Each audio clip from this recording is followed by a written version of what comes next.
Ladies and gentlemen, thank you for standing by and welcome to the Qfin Holdings First Quarter 2026 Earnings Conference Call. All participants are in a listen-only mode. There will be a presentation followed by a question and answer session. If you wish to ask a question, you will need to press the star key followed by the number 1 on your telephone keypad. Please also note today's event is being recorded. At this time, I'd like to turn the conference over to Ms. Karen Ji, Senior Director of Capital Markets. Please go ahead, Karen. Thank you, Darcy. Hello, everyone, and welcome to Qfin Holdings First Quarter 2026 Earnings Conference Call. Our earnings release was distributed earlier today and is available on our IR website. Joining me today are Mr. Wu Haisheng, our CEO, Mr. Alex Xu, our CFO, and Mr. Zheng Yan, our CRO. Now, I will quickly cover the safe harbor statement. Today's discussions may contain forward-looking statements, particularly statements about our business and financial results that are subject to risks and uncertainties, which could cause actual results to differ materially from those contained in the forward-looking statements. Please refer to the safe harbor statement in our earnings release, which also contains a reconciliation of the non-GAAP financial measures to GAAP financial measures. Now I will turn the call over to Mr. Wu Haisheng. Please go ahead. Hello everyone. Thank you for joining us today. Since April 2025, China's consumer credit industry has undergone profound structural adjustments under regulatory guidance. Entering Q1 this year, demand for consumer credit remained soft and asset quality faced broad-based pressure. Household short-term consumer loan balances declined for the 5th consecutive quarter, decreasing by approximately RMB 470 billion or 5% sequentially.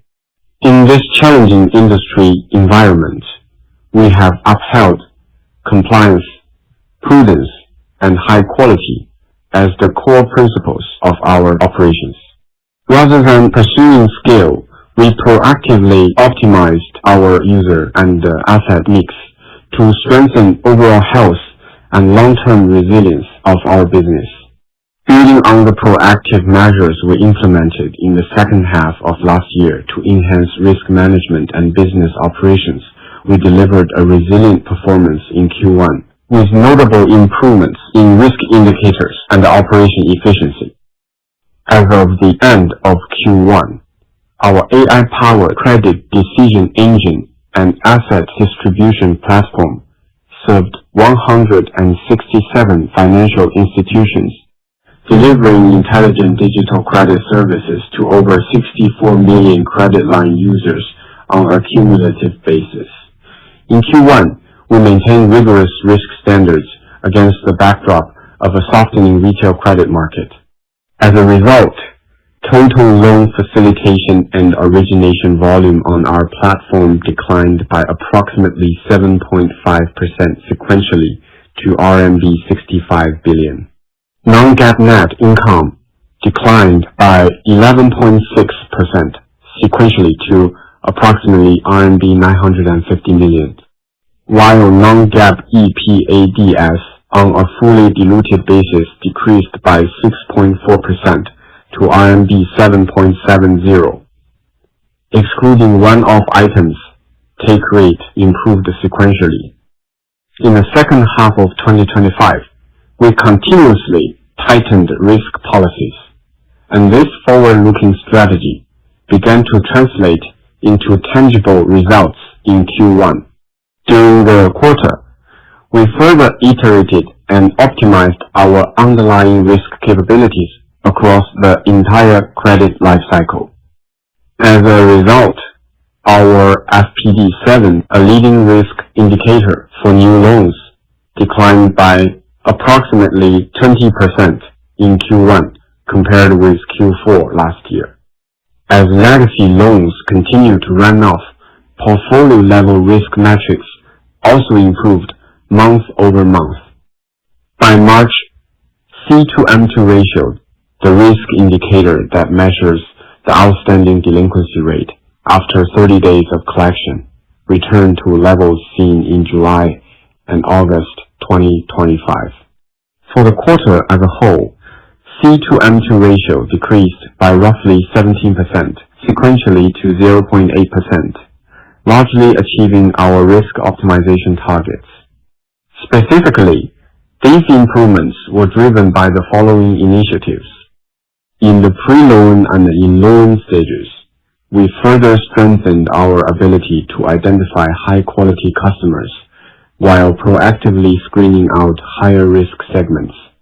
In the pre-loan stage, we upgraded the income and drawdown prediction models in our application scorecard, or A scorecard, to more accurately assess user income and borrowing intent, which enabled us to serve more high-quality users.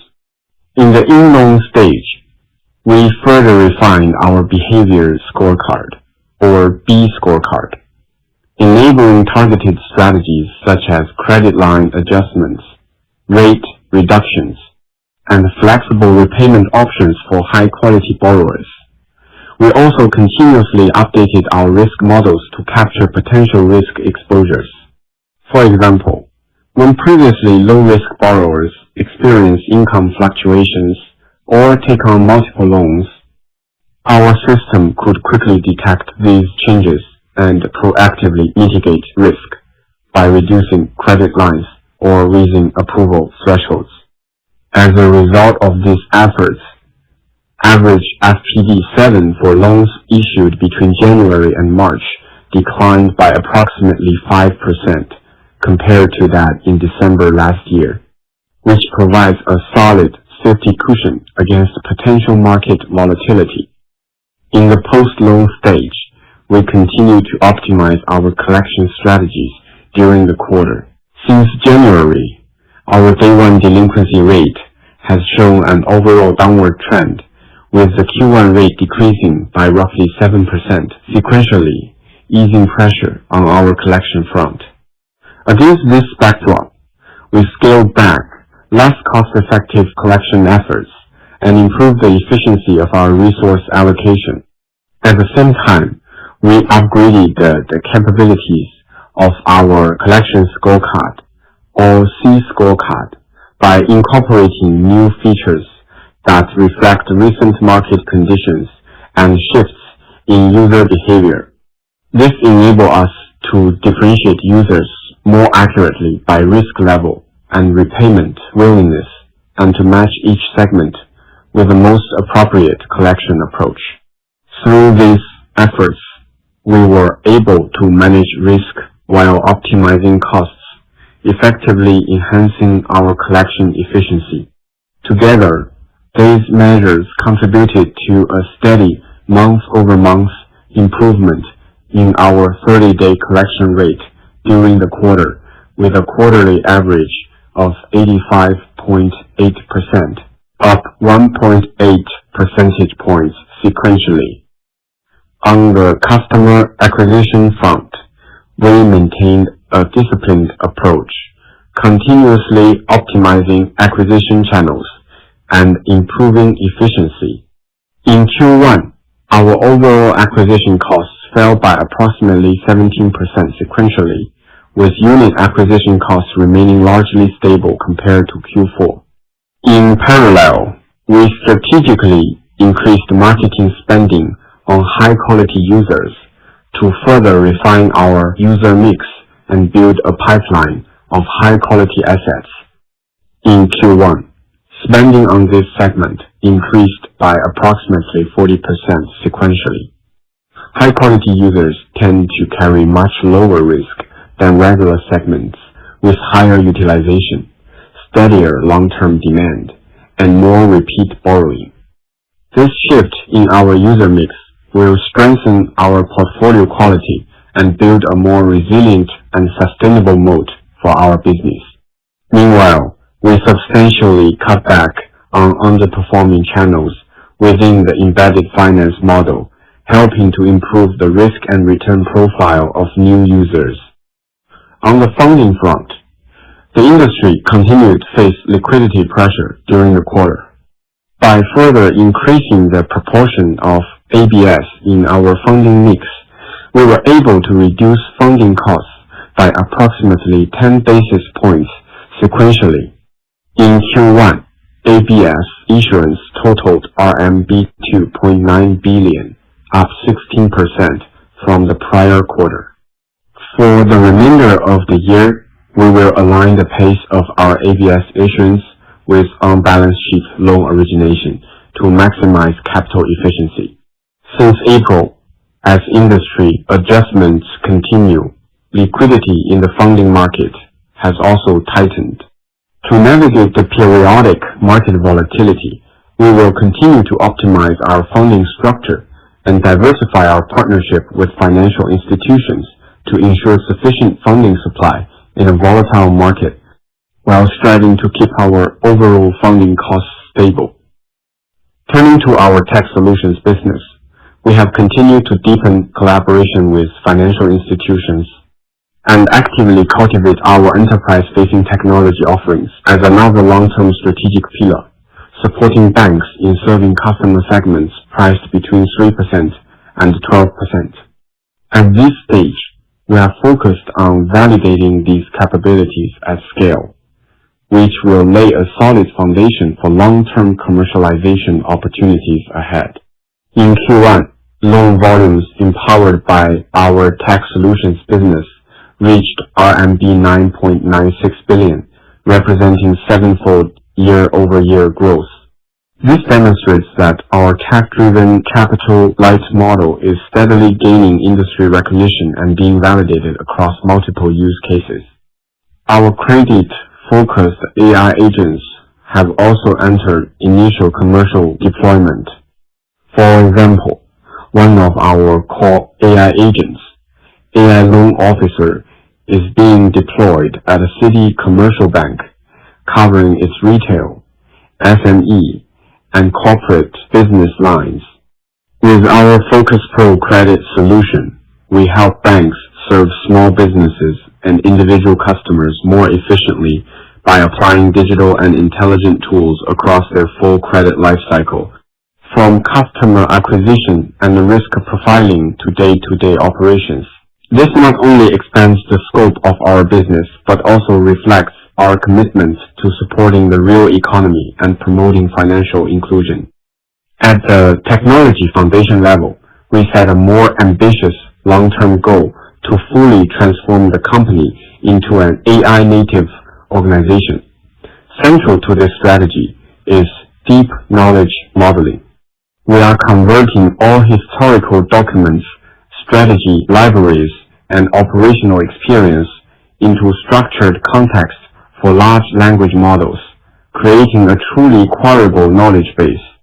With this foundation, departments across risk management, product, design, marketing, and engineering can integrate AI into their core operations.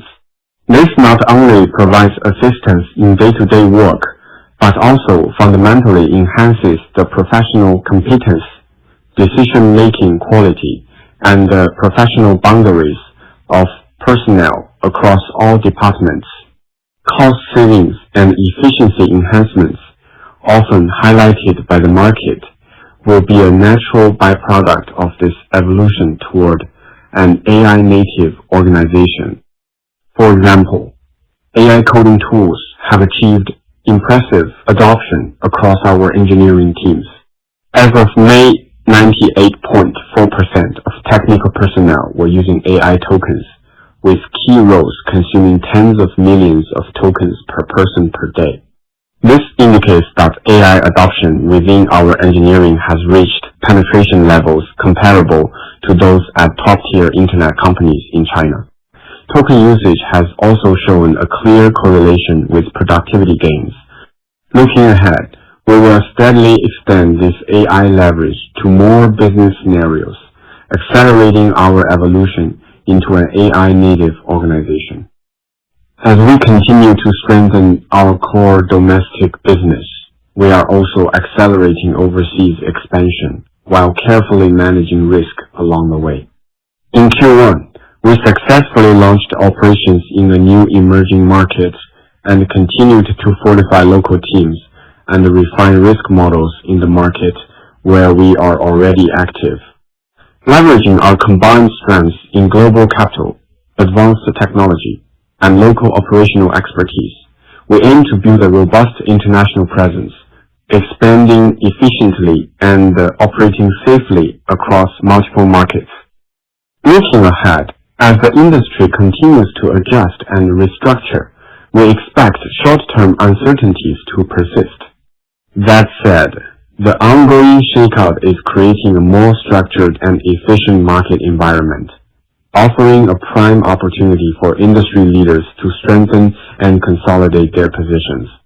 We remain committed to our one call, two wins strategy, with our domestic credit business as the core and tech solutions, commercialization and overseas expansion as the two wins, driving sustainable, high-quality growth over the long term. Thank you. With that, I will now turn the call over to Alex. Thank you, Haisheng. Good morning and good evening, everyone. Welcome to our first quarter earnings call. It was another quarter of challenging micro condition and timely regulatory scrutiny, which caused further changes in industry landscape and the participants' behavior. We continue to focus on mitigate risks, improve efficiency, and reduce cost under such micro headwinds. Total net revenue for Q1 was 3.91 billion versus 4.09 billion in Q4 and 4.69 billion a year ago. Revenue from credit-driven service, capital heavy, was 2.96 billion in Q1, compared to 3.43 billion in Q4 and 3.11 billion a year ago. The year-on-year decline was mainly due to decrease in off-balance sheet loan volume, more than offsetting the increase in on-balance sheet loans. The sequential decline was due to lower overall capital-heavy loans, as well as a decrease in average pricing of the loans. Overall funding costs declined roughly 10 basis points Q-on-Q as we further optimized the funding mix with increased percentage contribution from ABS in Q1. Revenue from platform service, capital light, was 951.9 million in Q1, compared to 660 million in Q4 and 1.58 billion a year ago. The year-on-year decline was mainly due to significantly lower ICE contribution in response to the regulatory changes. The sequential increase was mainly due to better ICE take rate due to improved risks.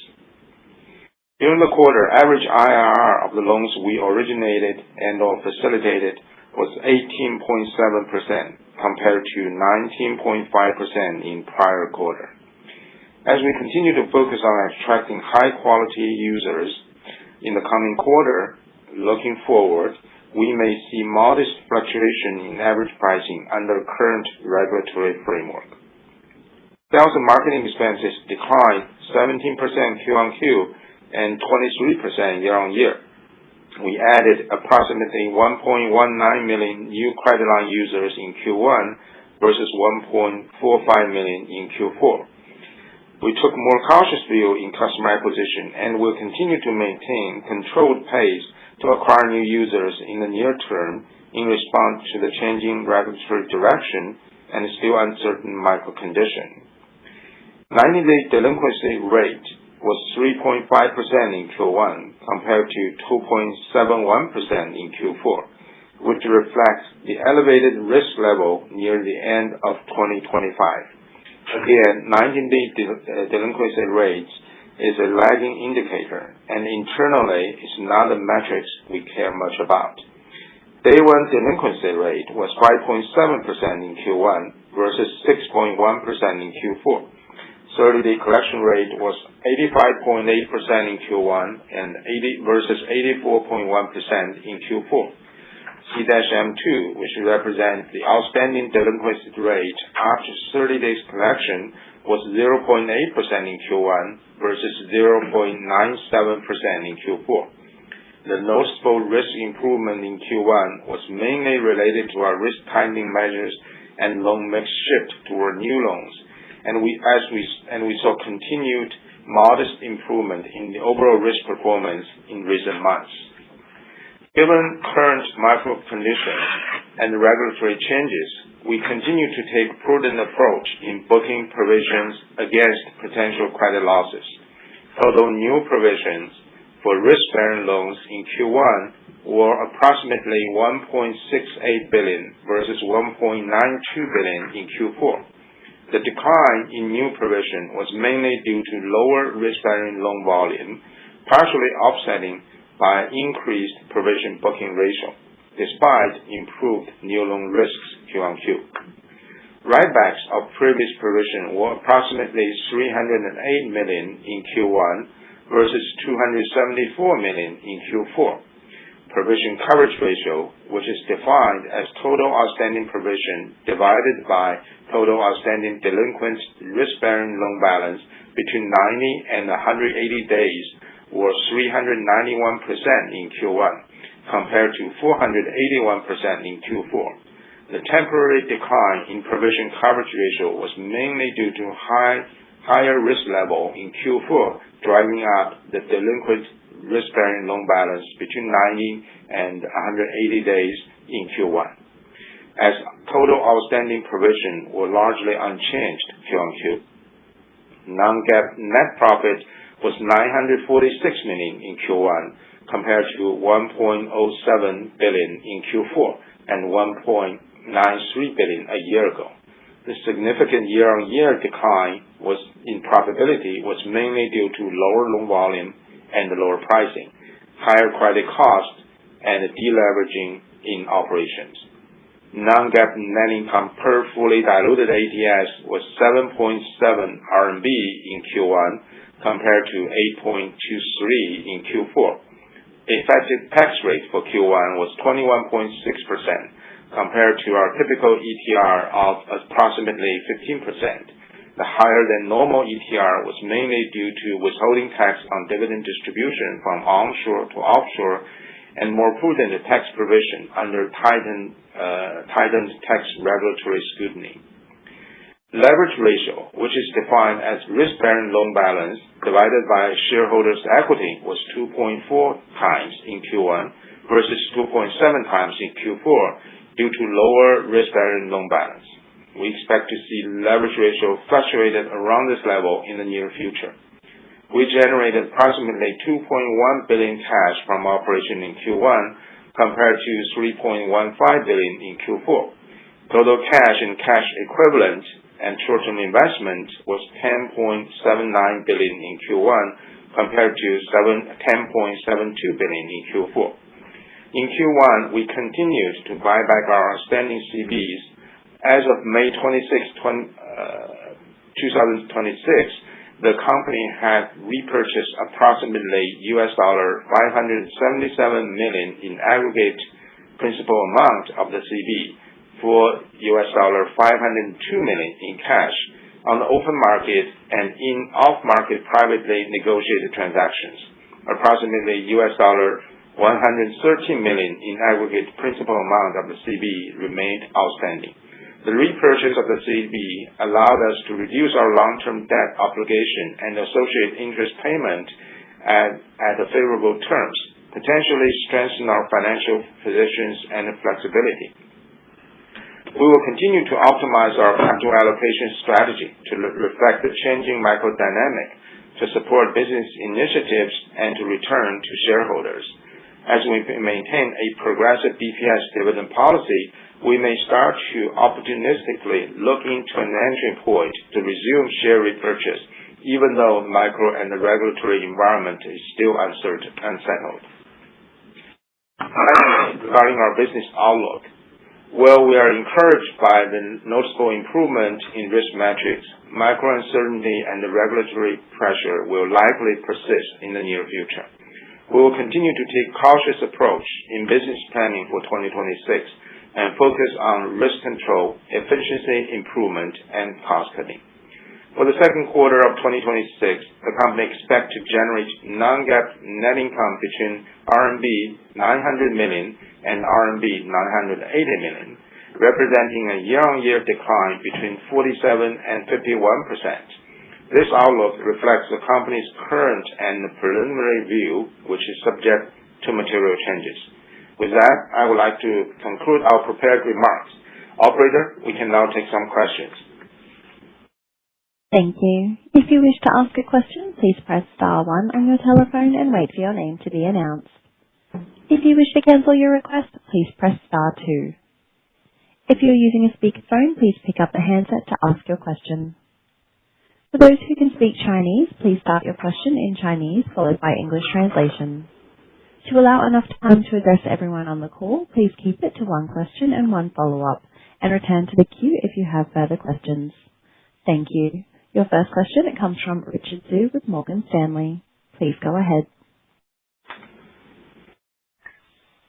感谢海正总，感谢详细介绍。我就想有2个问题想问一下。就我们看到这个季度的平均定价还是继续保持了一个下行的趋势。那么跟这个同业相对平稳的定价策略还是有所区别，就想问一下背后我们的一些原因和思考。然后展望今年这个4季度，那平均定价可以最终稳定在什么水平？还有呢，也想再请教一下，就是现在这个管理层对业务模式调整后的需求和业务规模有什么的看法？那尤其是对这个股东的回报，我们长期有些哪些策略？2 questions from me. Just observing the average pricing of the loans, it continue a downward trend relative to relatively stable pricing at the peers. What was the rationale and thinking behind that, and also where the average loan pricing will eventually settle later this year? And also, based on the current business model, what's the average demand as well as business scale going forward, and how that will impact shareholder returns? Thank you. Okay. Thank you, Richard. Let me take your first question, and Alex may maybe take your second one. In terms of pricing, first, as we currently in rate cut cycle, lower financing costs help improve the household's balance sheet and unlock healthy consumption demand. And as we mentioned before, this is overall positive for the industry as it is accelerating market consolidation. Long-tail platforms that relied on high prices to cover high risk and aggressively grow their market shares in the past will eventually exit the market. At the same time, this set a higher bar for the market participants. Over the longer term, companies with more precise user profiling and better risk-based pricing capabilities are likely to take the market shares. With this in mind, we proactively adopted targeted pricing to optimize our user mix. Since Q4 last year, we have put more efforts to acquire high-quality users. This quarter, our spending on that segment was up by about 40% sequentially. As a result, the share of high-quality users in our new customer loan volume jumped 25 percentage points from Q3. At the same time, we also optimized pricing for our existing users with better risk profile. By giving them more competitive offers, we intended to increase their stickiness on our platform. In addition, we also expanded their borrowing capabilities reasonably to help build a stable long-term LTV. As a result of these efforts, our average pricing was down 80 basis points sequentially. Based on our observation so far, high-quality users tend to carry lower risk than regular segments. With higher utilization, more repeat borrowing, steadier long-term demand, and therefore much healthier LTV. Going forward, we will continue iterating our models to better identify higher quality users, improve risk performance, and using flexible pricing strategies, together with a great user experience to drive retention and repeat borrowing. All of this will further improve LTV for this segment. Strengthening our capabilities to serve high-quality users is a long-term play. In the short term, it requires investment, but in substance, it's a trade-off between near-term profit and long-term sustainable value. By building these capabilities, we are also reshaping our business model, making it healthier and better positioned to navigate a more complex and fast-changing market environment. On the outlook of pricing, first, we increased our investment in acquisition and conversion rate of high-quality users starting in Q4 last year. Over the past 2 quarters, we have seen a step change increase in the share of high-quality customer segments in total loan volume, with pricing trends moving in the same direction. As a result, our pricing has declined by 2.2 percentage points over this period. Going forward, we expect to maintain a relatively steady pace on acquisition and offer strategy. As the user life cycle continues to evolve, our mix will gradually shift to higher quality users. Meanwhile, we will continue to optimize pricing strategy for high quality users and regular users, so as to strike a balance between risk and profit. Over the longer term, we will remain flexible and adjust our pricing strategy based on regulatory and market change. At the same time, we will continue to improve our risk model and operational efficiency to strengthen profitability. Okay, Rich, I will take the second part of your question. So I think the landscape changing of the consumer finance industry is still ongoing, and the near-term macro and the regulatory environments remain pretty complicated. On our side, we are actively adjusting our asset mix and exploring ways to diversify our business. Market demand is always there, and as we keep upgrading our capability in serving high-quality users, we are confident that in our ability to meet more credit need over time. However, at this stage, I would say our focus probably remain about the healthy and sustainability of the business as opposed to the scale of the business. In terms of shareholder returns, our balance sheet is still pretty robust, and we have strong capital base to support both the business growth and the shareholder returns. At the same time, our business continues to generate substantial profit and healthy positive cash flow, which steadily build up our capital base. Both dividend and the buybacks are considered as options for us. At this stage, we see dividend as a way to give shareholders certainty in an uncertain environment. And assuming that a stable regulatory environment, we will maintain a progressive DPS policy and achieving this through flexible adjustment to the dividend payout ratio. On the buyback side, we believe our current valuation is very attractive, obviously, and our net assets far exceed our market cap. And we have strong conviction in our intrinsic value. Although there is still uncertainty around the micro and regulatory environment, and our business model continue to evolve, we believe share buyback once again becomes a viable option for shareholder returns at this junction. Thank you. Thank you. Your next question comes from Alex Yu with UBS. Please go ahead.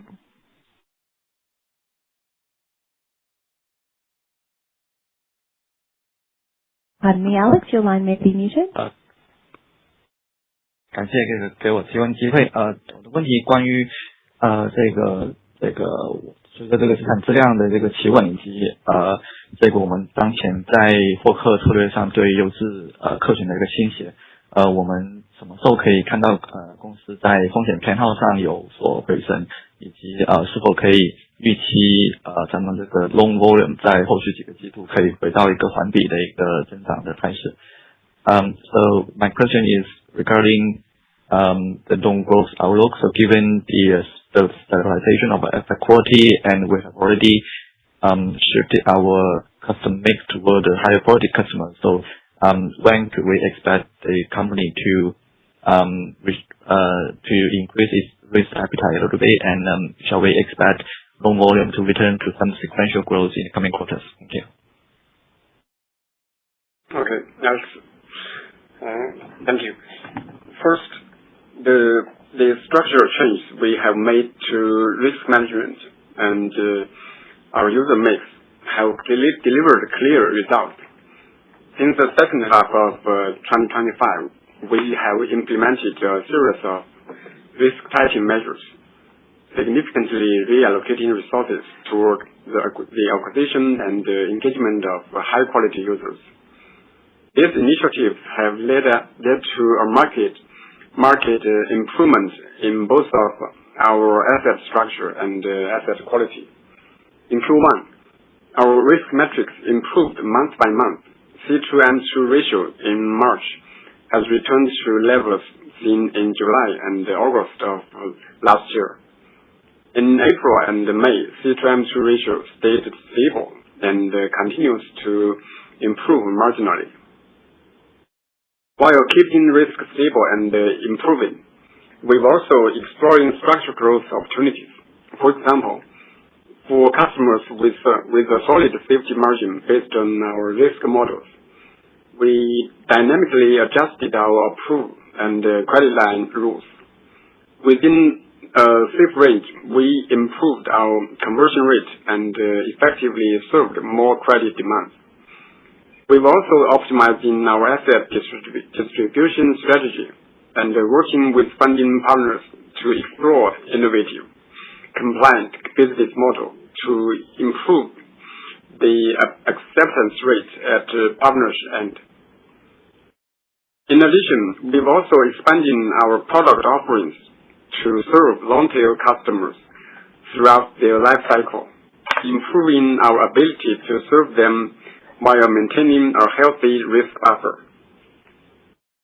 That said, there is still some uncertainty around the regulatory environment, and near-term adjustments are still ongoing.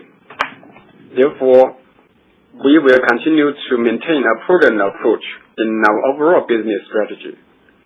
At this stage, our focus is on improving our user mix, asset health, and operation efficiency.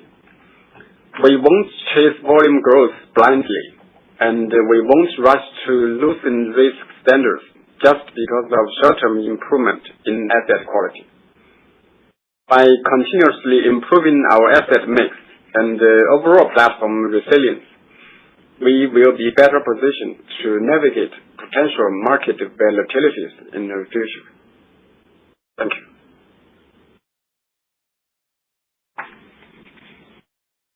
Thank you. Your next question comes from Cindy Wong with China Renaissance. Please go ahead. 谢谢管理层给我这个提问的机会。那我这边有2个问题想请教。第一个，可不可以跟我们讲一下目前国内这个4月跟5月的一个整体的一个风险表现？那有机会持续在第一季度的一个基础下持续向好吗？那第二个的话，想请问一下现在目前的一个获客成本的趋势，目前采用了哪些获客渠道去获取高质量的一个客群？然后现在看到的一些新获客的风险表现是如何？那我很快的翻译一下我的问题。Thanks for taking my questions. I have 2 questions here. First, could you give us some color on domestic risk performance in April and May? Is overall credit risk continue to improve from third quarter? Second, what is the trending customer acquisition cost? What customer acquisition channels are currently being used to acquire high-quality customers? And what is the risk performance from new customers? Thank you. Okay. Ian, can you take the first one, and I will take the second one. Thank you. 好的，这里我先回答一下风险这块啊。Q1 的整体风险指标是有非常明显的改善的，我们 C2MI 的指标环比下降了17%，到了0.8%。3月份大盘的 C-MI 已经基本回落到了去年的7、8月份的水平，风险改善整体也是超预期的，也基本达到了我们风险优化的一个目标。这主要来自于我们持续的优化风险策略和模型的一些迭代。首先我们去年下半年开始持续收紧风控措施，在底层风控能力上面，我们持续升级了 A 卡和 B 卡的模型，提升模型对于优质客群和边际高风险客群的识别和区分能力。新放款的 FPD30 指标也随着这些优化持续得到一些改善。Q4 在 Q3 基础上 FPD30 加降低了 18%， 那 Q1 在 Q4 的基础上又进一步的降低了约 22%。所以目前表现的4月新放款的 FPD7也基本和3月份持平，继续保持在历史比较低的一个优秀水平上面。我们贷款的平均期限差不多是在10到11个月左右。那么随着低风险的新增放款占比逐步在提升，存量的贷款逐步到期之后，大盘风险会逐步的优化。这个周期大概在2到3个季度。因此我首先想说 Q1 的资产质量改善是完全可以预期的。请同时翻译一下。Okay, let me briefly translate Mr. Zheng's answers above. Our risk metrics improved meaningfully in Q1, with C2M2 ratio down 17% sequentially to 0.8%. By March, the ratio had returned to the levels seen in July and August last year. Overall, the improvement was greater than we had expected, and we have largely achieved our risk optimization targets. This was mainly driven by our continuous optimization of risk strategies and the iteration of our models. First, we started tightening risk standards since the second half of last year. At the underlying capability level, we kept upgrading A and B scorecards to better separate high-quality users from high-risk ones. As a result, the FPD30 metric for new loans has continued to improve. FPD30 Plus decreased by 18% in Q4 compared to Q3, and further decreased by approximately 22% in Q1 compared to Q4. Moreover, based on early performance of new loans issued in April, FPD7 was roughly flat versus March, continuing to stay at a desirable level. Meanwhile, our average loan tenor is around 10 to 11 months. As new loans with lower risks take a larger share and legacy loans gradually roll off, our asset quality will improve eventually. And this cycle usually takes about 2 to 3 quarters. Given this timeline, our turnaround in Q1 asset quality was fully expected. 其次呢，在贷后管理环节我们过去2个季度也对 C 卡模型进行了比较大的迭代，通过将近期市场环境和用户行为的变化的新特征纳入到模型体系里面，结合风险分层，更加精准地匹配了贷后管理策略，比如优化了用户的触达，提供了更适配用户的还款方案等。这种以模型驱动的策略升级取得了还不错的效果。Q1 的回收率环比提升了 1.8个百分点，且趋势上也是逐月在改善的。那接下来我们会在维持回收率平稳的前提下，继续迭代策略，进一步提升贷后管理效率和策略的精细化水平。基于4、5月份我们已经观察到的风险表现，预计 C-MI 和3月份在3月份基础上是保持平稳向好的。那那么如果6月份一切正常，预计Q2 的风险会在 Q1 的基础上进一步的得到改善。不过目前考虑到监管环境仍然有一些不确定性，且随着一些政策落地，行业仍然会面临一些临时调整。我们现阶段仍然会保持谨慎的一些风险策略，持续优化边际资产和边际获客的渠道，为应对可能的行业风险预留一定的 buffer。 Secondly, on the collection side, we also upgraded our C scorecard over the past 2 quarters. We added new features that capture recent market conditions and changes in user behaviors. Based on risk tier, we also match collection strategies more precisely, including better user reach out and more tailored prepayment solutions. This data-driven approach has worked very well. Our collection rate improved month by month, with Q1 collection rate increased by 1.8 percentage points sequentially. Going forward, we will continue to refine our strategies to make collection management more efficient while keeping collection rates steady.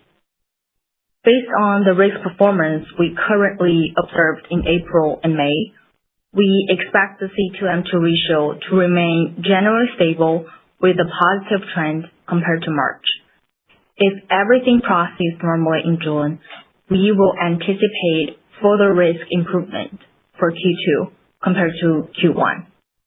However, regulatory uncertainty remains, and the industry will also face some adjustments as certain policies take effect. Therefore, we will stay cautious on risk policy for now. We will keep optimizing marginal assets and acquisition channels to build some buffer against potential market happening going forward. Thank you. And in terms of customer acquisition, our overall strategy this year is to spend cautiously as we aim for structural growth and constantly improving marketing efficiency. In Q1, we kept prudent marketing spending while reallocating resources. We cut back our spending on regular segments, for which we lowered acquisition costs and focused on higher quality users. The upfront bidding costs for high quality users are typically higher, but thanks to our improved marketing efficiency, we kept our blended acquisition costs roughly flat sequentially, while further improving our user mix.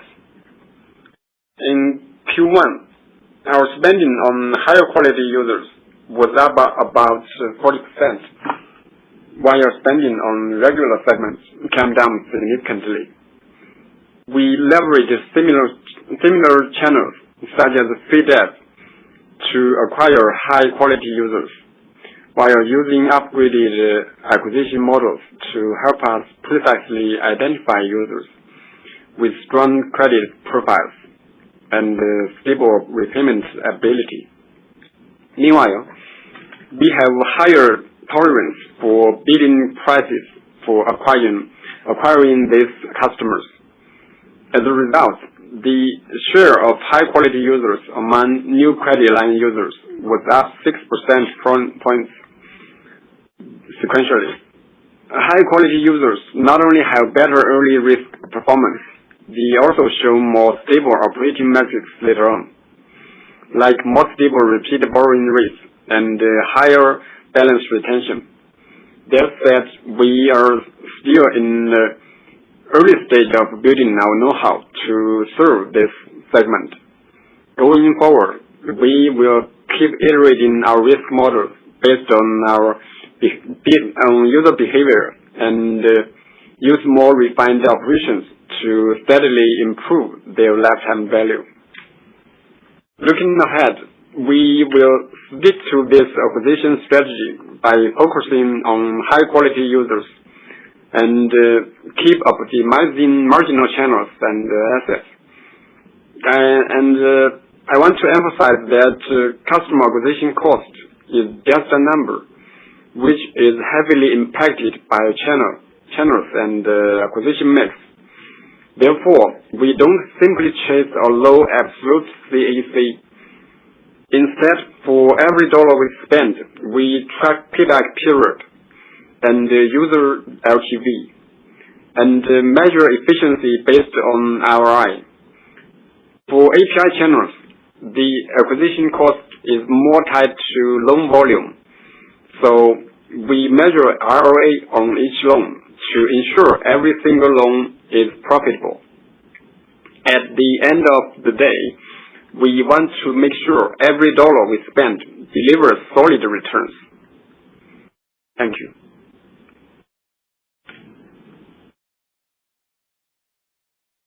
Thank you. Your next question comes from Yuji Jing with CICC. Please go ahead. 感谢公司给我这个提问的机会。我这边有2个问题想请教一下管理层。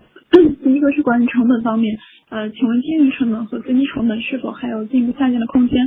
那第二个是在海外业务方面，是否有一些可以分享的进展呢？Thanks for taking my questions. I have 2 quick questions. First, do we have further room to cut operating and funding costs? Second, any updates on our overseas business? Thank you. Okay. I'll take the first part, and then Haisheng will address the overseas expansion. So, first of all, regarding the funding cost, as we discussed in previous comments, even though the industry is still undergoing quite a lot of changes, and we do face a little bit liquidity pressure, we are optimizing our funding mix by maintaining high percentage contribution from the ABS funding. In Q1, for example, ABS issuance reached RMB 2.9 billion, up 16% sequentially. The portion of the ABS in our external funding went up 6 percentage points sequentially. With a more optimized funding mix, we were able to reduce our funding costs by about 10 basis points sequentially. Looking ahead, in the coming quarters, we will continue to seize ABS issuance windows and align the pace with on-balance sheet loan origination demand. We aim to maintain sufficient funding supply in the volatile market while keeping overall funding costs stable. And regarding the operating cost, since the end of 2025, we have been improving operating efficiency across all functions, including front, middle, and back office operations. On the direct cost side, our core approach is to dynamically manage operating resources. We align them with business need and continue to optimize the cost structure. Take collection costs as an example. As mentioned earlier, our portfolio risk metrics improved throughout the Q1. This greatly eased pressure on the collection side. After seeing this trend, we quickly scaled back those high-cost, low-marginal yield strategies and adjust our collection resource mix, further improved our overall collection efficiency. As for customer acquisition costs, Haisheng already covered in previous questions, so I'm not going to go over detail here. On the G&A side, we took active steps in Q1 to improve efficiency, mainly around optimizing redundant or inefficient roles. This helped us make our teams leaner and execution more efficient. The positive financial impact of these initiatives will be gradually reflected into the coming quarters. And we are also using AI to upgrade our organization, as Haisheng mentioned earlier. Right now, we are feeding our past data, strategies, and experience into AI model. This builds a queryable knowledge base to support all our teams. This going beyond just helping with the day-to-day tasks. It's helped our people improve skills, improve the decision quality, and professional capability across the board. As we use AI more, the cost efficiency that the market cares about will come naturally as a byproduct while we evolve to a true AI native company. Okay. In terms of global market, yes, overseas expansion is a key part of our one core to win strategy. This year, we will allocate more resources to overseas business and accelerate the pace of our international process. Based on extensive research into global markets, we have identified several target markets with great potential in terms of credit demand. In these markets, our data-driven risk management capability will make us stand out. In markets we've already entered, like the UK and a Latin American country launched in Q1 this year, our current focus is on localizing risk models by gradually adding local credit data, open banking data to improve our risk-based pricing. Early results are broadly in line with our expectations. In other high-potential regions, such as Southeast Asia, we are actively planning for the next steps. Overall, our international business is still in early-stage investment and capability building, but we are very patient about the long-term opportunities. We will leverage global capital, cutting-edge technology, and local expertise to drive substantial long-term growth in more overseas markets over the next several years, while keeping risk under control. We are confident that with solid execution over the next 3 to 5 years, we will become a truly global fintech company. Thank you. Thank you. There are no further questions at this time. I'll now hand back to management for closing remarks. Okay, thanks again for everyone joining us today. Let's conclude our conference call. If you do have any additional follow-up questions, please contact us offline. Thank you. Thank you. Thank you. That does conclude our conference for today. Thank you for participating. You may now disconnect.